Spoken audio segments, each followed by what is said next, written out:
अस्सलाम वालेकुम। कैसे हैं आप सब दोस्त। उम्मीद करता हूँ आप सब खैरियत से होंगे। अल्लाह आप सबको हमेशा खुश रखे, आबाद रहो, आमीन। दोस्तों, एक छोटा सा वीडियो बनाया है। ये सब चीज़ें मेरे पास नहीं थी और मुझे ज़रूरी ला चाहिए थी ये सब चीज़ें, तो मैंने सोचा ले आता हूँ।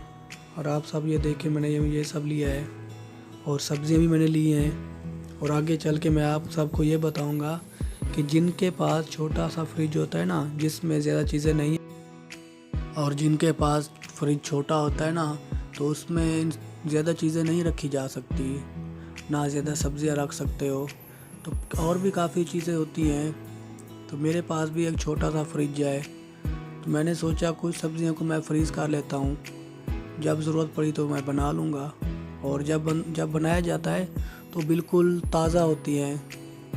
तो आप सब ये ट्राई करके देखना।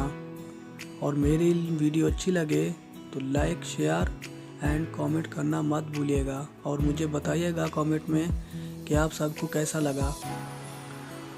तो अब इजाज़त चाहता हूँ। अल्लाह हाफिज़, अपना ख्याल रखिएगा और थैंक यू सो मच। आप सबका बहुत शुक्रिया।